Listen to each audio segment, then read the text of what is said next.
deal with Russia, where you're supposed to be guarding against Russia, and Germany goes out and pays billions and billions of dollars a year to Russia. So we're protecting Germany, we're protecting France, we're protecting all of these countries, and then numerous of the countries go out and make a pipeline deal with Russia, where they're paying billions of dollars into the coffers of Russia.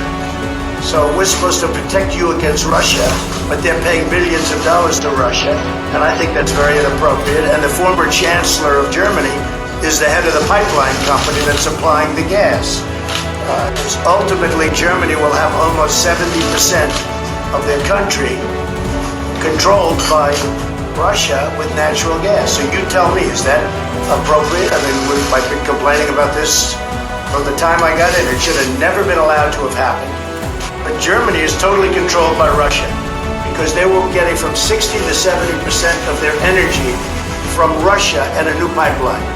And you tell me if that's appropriate, because I think it's not. And I think it's a very bad thing for NATO, and I don't think it should have happened. And I think we have to talk to Germany about it. On top of that, Germany is just paying a little bit over 1%, whereas the United States in actual numbers is paying 4.2% of a much larger GDP. So I think that's inappropriate also. You know, we're protecting Germany, we're protecting France, we're protecting everybody, and yet we're paying a lot of money to protect. Now, this has been going on for decades. This has been brought up by other presidents, but other presidents never did anything about it because I don't think they understood it or they just didn't want to get involved. But I have to bring it up because I think it's very unfair to our country, it's very unfair to our taxpayer. And I think that these countries have to step it up, not over a 10-year period, they have to step it up immediately. Germany is a rich country. They talk about they're going to increase it a tiny bit by 2030. Well, they could increase it immediately tomorrow and have no problem. I don't think it's fair to the United States. So we're going to have to do something because we're not going to put up with it. We can't put up with it, and it's inappropriate. So we have to talk about the billions and billions of dollars that's being paid to the country that we're supposed to be protecting you against.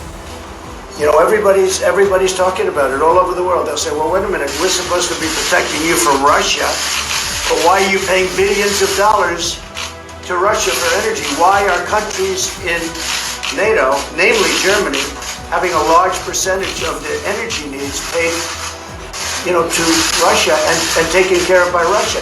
Now, if you look at it, Germany is a captive of Russia because they supply. They got rid of their coal plants. They got rid of their nuclear.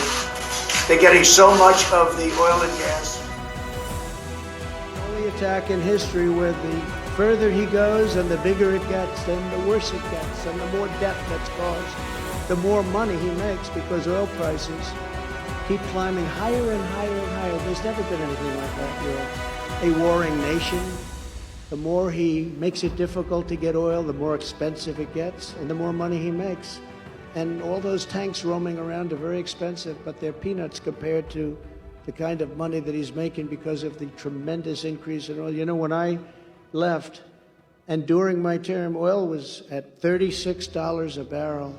Think of it, 36. Now it hit 100, and they think it's going to 150. So the Middle East and Saudi Arabia, a lot of countries, but Russia right now in particular is making more money than they ever dreamt possible.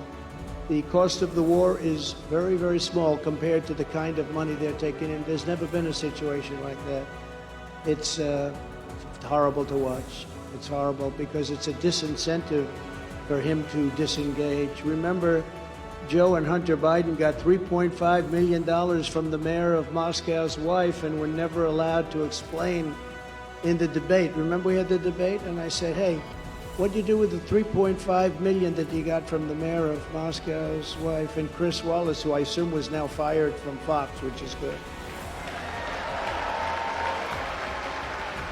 He said that's not an appropriate question. That turned out to be another one. Trump was right. That turned out to be another very appropriate question. He got $3.5 million from the mayor of Moscow's wife. Very rich family, I will tell you that. This is a conflict of interest, but at the same time, Joe Biden bragged unknowingly on tape, and this was on tape, can you imagine if I said it, about getting rid of a Ukrainian prosecutor, or he wouldn't allow $1 billion of American taxpayers' money to be given to Ukraine. They kept saying, where's the money? Where's the money? Where's the money? No, you got to get rid of that prosecutor. He's getting too close. Can you imagine if I did that? And he was on tape. And the fake news media, those people right there refused. Russia is there. Russia used to be the Soviet Union. Afghanistan made it Russia because they went bankrupt fighting in Afghanistan, Russia. And the reason Russia was in Afghanistan was because terrorists were going into Russia. They were right to be there. The problem is it was a tough fight. And literally they went bankrupt. They went into being called Russia again as opposed to the Soviet Union. You know, a lot of these places you're reading about now are no longer part of Russia because of Afghanistan. Hey, look, they always say I was soft on Russia. I'm the one that terminated their pipeline.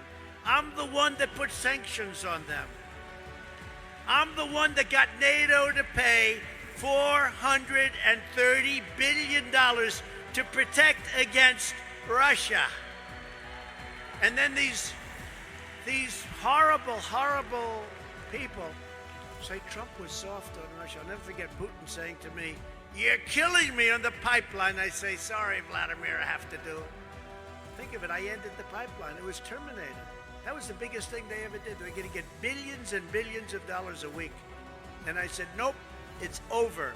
And then Biden came in and he approved.